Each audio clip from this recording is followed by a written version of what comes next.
카이로스 하나님의 타이밍.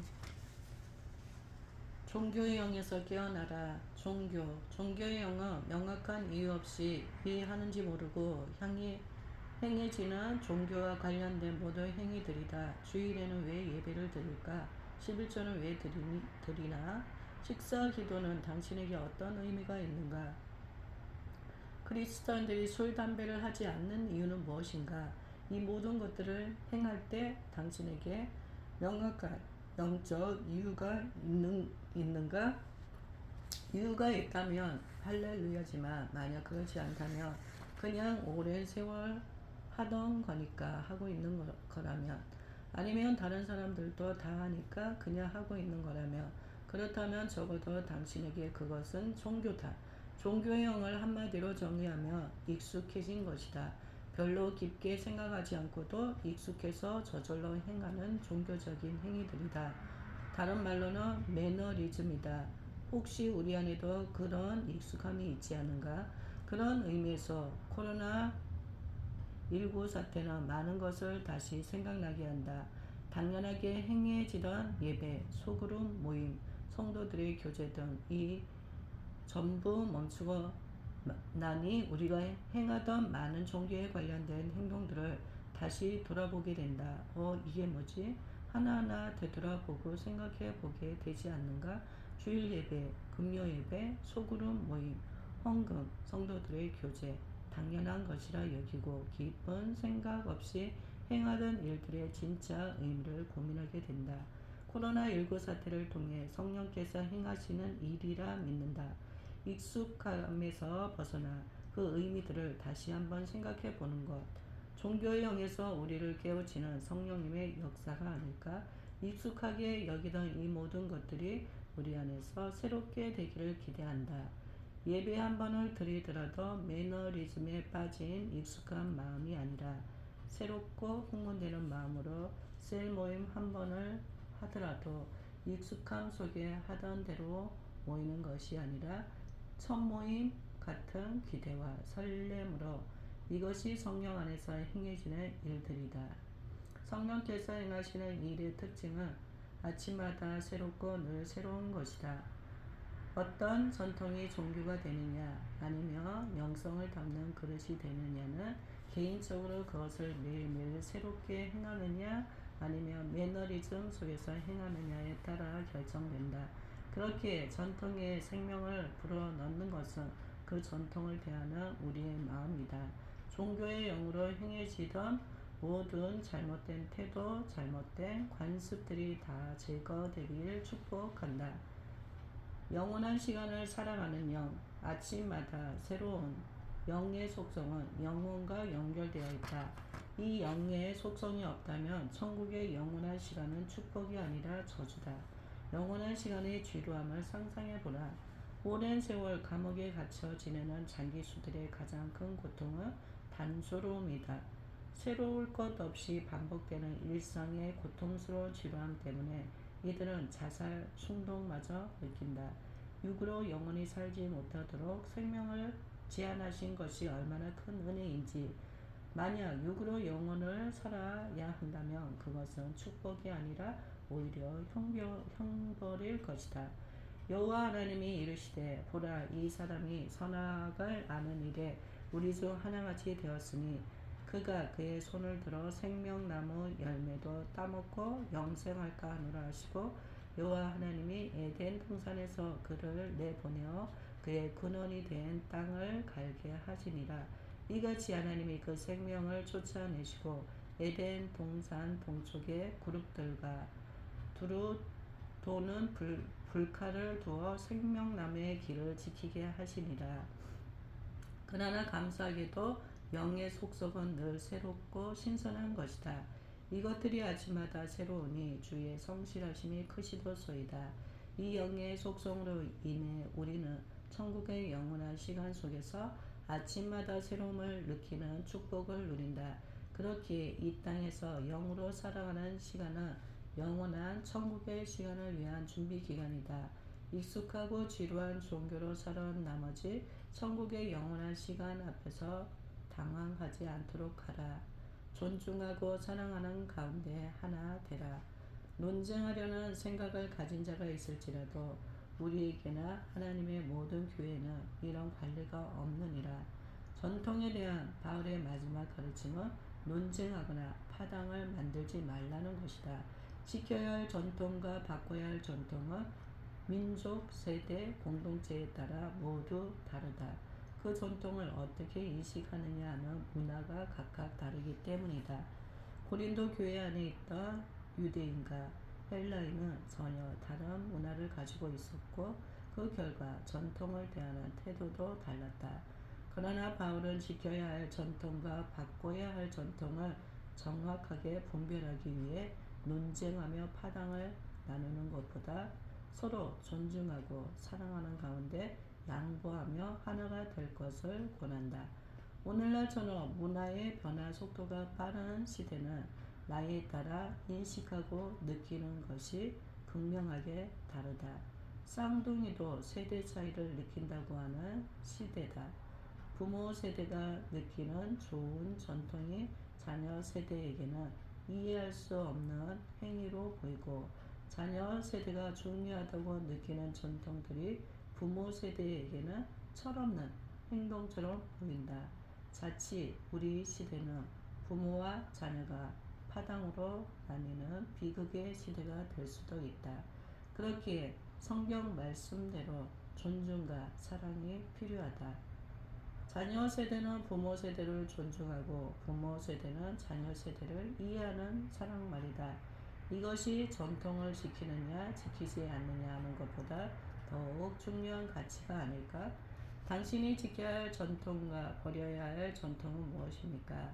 새로움을 잃어버리고 익숙함으로 행하고 있는 전통이 있지는 않습니까?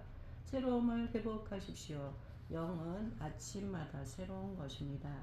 익숙함을 방치하지 마십시오. 종교의 누룩이 삶 전체에 퍼지는 것은 순식간입니다. 그런 의미에서 영적 전쟁은 익숙함의 싸움입니다. 성만찬에 대한 올바른 이해와 믿음. 모든 시대, 모든 세대가 지켜야 할 전통, 형식을 지독하게 싫어하셨던 예수께서 제자들에게 반드시 지키라고 명하신 두 가지 형식 중 하나가 성만찬이었다. 그리고 예수께서 지키라 명하신 또 하나의 형식이 침례다. 성만찬은 모든 시대, 모든 문화 속에서 지켜야 할 전통이다. 너희가 이 떡을 먹으며 이 잔을 마실 때마다 주의 죽으심을 그가 오실 때까지 전하는 것이니라. 성만찬의 전통이 시대와 문화를 초월하는 이유는 먹고 마시는 행위의 의미와 상징이 시대와 문화에 따라 거의 변하지 않기 때문이다. 그렇기에 성만찬의 전통은 올바른 이해와 인식을 가지고 행할 때 시대를 불문하고 의미를 갖는다. 성만찬의 의미 기념하라 축사하고 떼어 이르시되 이것은 너희를 위하는 내 몸이니 이것을 행하여 나를 기념하라 하시고 식후에 또한 그와 같이 잔을 가지시고 이르시되 이 잔은 내 피로 세운 새 언약이니 이것을 행하여 마실 때마다 나를 기념하라 하셨으니 성만찬의 진정한 의미는 무엇일까? 성만찬의 의미는 기념하는 것이다. 기념한다는 것은 기억하고 지킨다는 의미인데 고린도전서 11장에 의하면 성만찬은 두 가지를 기억하고 지키는 것이다. 첫째는 지키신 몸, 즉 십자가의 대속의 죽음과 구원하심을 기억하는 것이고 둘째는 피로 세운 새 언약을 기억하는 것이다. 예레미야서 31장 31절에서 34절에 의하면 새 언약은 하나님의 법을 마음에 두는 것, 즉 내주하시는 성령님에 대한 약속이다. 고린도후서 3장 6절은 새 언약에 대해 이렇게 이야기한다. 그가 또한 우리를 새 언약의 일꾼 되기에 만족하게 하셨으니 율법 조문으로 하지 아니하고 오직 영으로 함이니 율법 조문은 죽이는 것이요 영은 살리는 것이니라. 새 언약은 살리는 영, 즉 성령님에 대한 약속이다.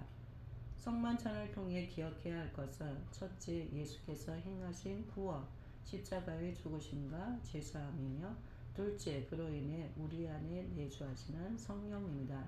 떡을 떼어 먹을 때 예수께서 육체를 지키심으로 이루신 구원이 내게 임하는구나 라고 기억하는 것이며, 잔을 마실 때 예수의 생명 성령께서 내 안에 내주하시는구나 라고 기억하라는 것이다. 기억할 뿐 아니라 주가 다시 오실 때까지 이 십자가와 내주하시는 성령님의 진리를 지키고 전하라는 것이다. 성만찬의 능력, 성만찬은 올바른 인식 속에서 행해져야 한다. 그러므로 누구든지 주의 떡이나 잔을 합당하지 않게 먹고 마시는 자는 주의 몸과 피에 대하여 죄를 지는 것이니라. 사람이 자기를 살피고 그 후에야 이 떡을 먹고 이 잔을 마실지니 주의 몸을 분별하지 못하고 먹고 마시는 자는 자기의 죄를 먹고 마시는 것이니라. 바울은 올바른 인식 속에 행해지지 않는 의식은 죄를 지는 것이라고 말한다. 그리고 이 죄에 이어지는 결과가 30절이다. 그러므로 너희 중에 악한 자와 병든 자가 많고 잠자는 자도 적지 아니하니, 이 말씀을 읽을 때 정신이 번쩍 들었다. 무슨 뜻인가? 올바로 인식하지 않고 습관적으로든 잘못된 의미로든 어쨌든 성만찬을 올바로 인식하지 못하고 행하기 때문에 그 결과 너희 중에 약한 자와 병든 자가 많고 잠자는 자도 적지 않다는 것이다. 바꿔 말하면 성만찬을 올바로 행했다면 너희는 약하지 않고 병들지 않고 잠자지도 않았을 것이라는 말 아닌가? 고린도전서 11장에서 27절에서 30절을 다시 읽어보라. 분명히 그 뜻이다. 영적인 전통, 오늘날 우리 안에서 가장 쉽게 종교화된 것 중 하나가 성만찬이 아닌가 생각한다. 성만찬을 행할 때 그 안에 실제로 어떤 영적 능력이 있는지, 그것을 행할 때 우리 안에 성령께서 어떻게 움직이시는지, 이런 것을 생각하지 않는다. 오랜 시간 목사로서 성만찬을 집행하면서도 그랬다. 영적인 일에 대한 기대 없이 그저 의식으로 행했다. 뭐 늘 해오던 거니까, 교회에서는 당연히 하는 거니까. 그런데 성경은 그렇게 이야기하지 않는다. 성만찬은 단순한 종교 의식이 아니다. 형식과 율법을 싫어하면서 예수께서 별다른 영적인 의미도 없는 형식을 주님이 다시 오실 때까지 지키라고 하셨을까? 그럴 리 없다. 성만찬에는 회복과 치유와 영적 각성의 능력이 있다. 약한 자를 강하게 하는 회복과 병든 자를 고치는 치유와 잠자는 자를 깨우는 영적 각성의 능력이 있다. 우리가 어떤 인식을 가지고 행하느냐에 따라, 어떤 믿음과 어떤 기대를 가지고 행하느냐에 따라 성만찬은 교회에서 행하는 종교 의식이 될 수도 있고, 놀라운 영적 변화를 일으키는 성령의 통로가 될 수도 있다. 이 실제적인 능력을 믿는가? 믿어야 한다. 마태복음을 보라. 병든 자를 고치는 치유와 약한 자를 강하게 하는 회복과 잠자는 자를 깨우는 영적 각성이어야 말로 예수께서 행하셨던 사역이었다. 영적 각성이어야말로 예수께서 행하셨던 사역이었다. 예수께서 온 갈릴리에 두루 다니사 그들의 회당에서 가르치시며 천국 복음을 전파하시며 백성 중에 모든 병과 모든 약한 것을 고치시니, 그의 소문이 온 수리아에 퍼진지라. 사람들이 모두 앓는 자, 곧 각종 병에 걸려서 고통당하는 자, 귀신 들린 자, 간질하는 자, 중풍병자들을 데려오니 그들을 고치시더라. 성만찬은 예수께서 행하셨던 일, 십자가를 통해 완성하시고 성령님을 통해 행하셨던 치유와 회복과 각성의 사역을 오늘 우리 삶 속에 재현하시는 영적인 통로다. 사탄은 이 놀라운 영적 비밀을 종교화시켜 그저 익숙하게 행하는 종교 의식으로 바꿔버리려 하지만 그렇지 않다. 이 놀라운 영적 전통은 그것을 올바른 인식으로 행하고 올바른 기대와 믿음으로 행하는 모든 자에게 종교가 아니라 영을 경험하게 하는 실체다. 병든 자를 고치고 약한 자를 회복시키고 잠자는 자를 깨우셨던 예수님의 놀라운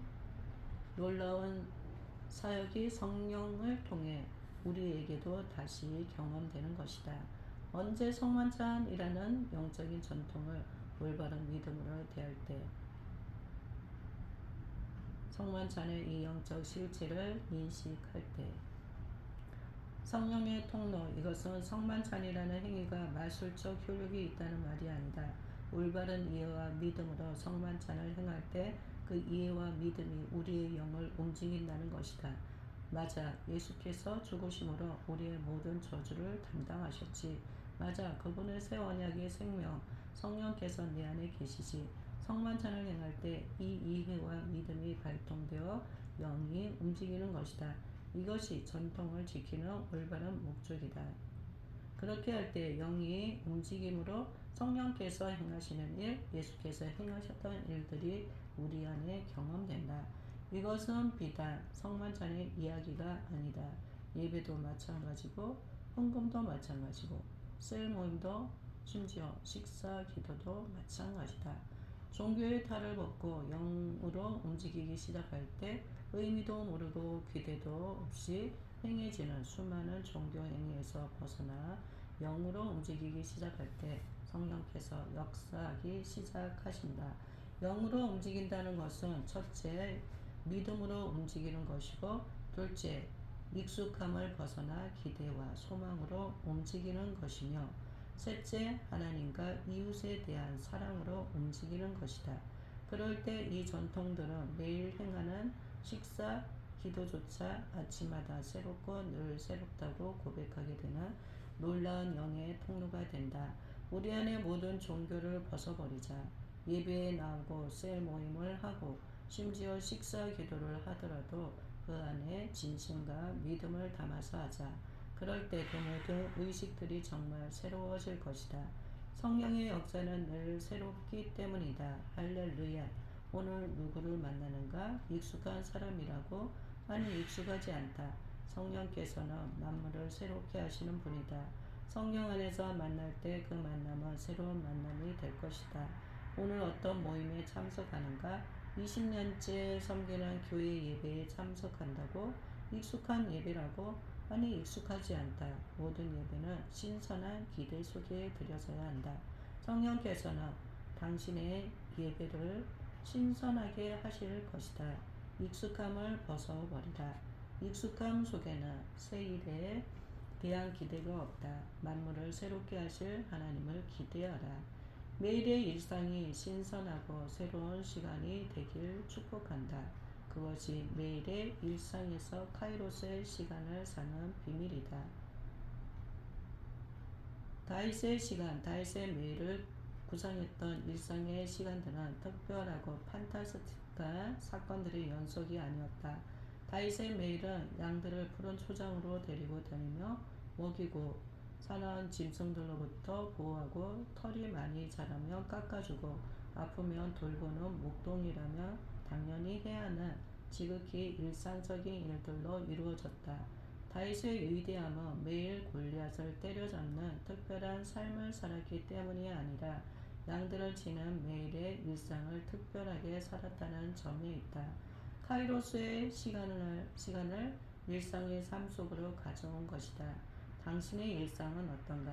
혹시 골리앗을 때려잡는 한탕만을 믿음이라 여기며 매일의 일상, 직장에서 일하고 집에서 가족들을 돌보고 교회에서 예배하고 셀 모임에 참석하는 매일의 일상을 지루함과 진부함 속에서 그저 흘려보내고 있지는 않은가?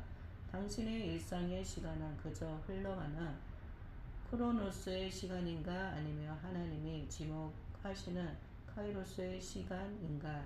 믿음은 뜬금없이 벌어지는 골리앗 때려잡기가 아니다. 매일의 일상을 다윗의 시간으로 만들라. 매일의 일상을 성령이 역사하시는 특별한 순간으로 만들라. 그것이 믿음이고 영성이다. 일상을 구속하라. 당신의 일상이 진부함을 벗어나 신선함이 될 때, 당신의 일상의 시간이 다윗의 시간이 될 때 골리앗을 대면하게 대면하게 되는 그날에 골리앗의 시간에 다윗의 시간의 진가를 보게 될 것이다. 당신이 던진 매일의 물맷돌이 골리앗을 쓰러뜨릴 테니까. 다윗의 시간을 살아가는 사람에게 골리앗의 시간은 위기가 아니다. 그 시간은 놀라운 카이로스의 순간이다. 당신은 오늘 어떤 하루를 보내셨습니까? 그냥 그저 그렇게 보내셨다고요? 그것은 영의 일이 아닙니다. 우리의 일상은 그저 그런 시간이어서는 안 됩니다. 비록 매일 반복되는 일상이라 할지라도 그곳에 성령께서 일하실 때 그 시간은 새롭고 설레는 시간이 됩니다. 맞습니다. 시간을 새롭고 설레게 하는 것은 그 시간 속에서 육체가 행하는 일이 아니라 그 시간 속에 임재하시는 성령님이십니다. 주의 임재가 늘 당신과 함께 하길 축복합니다.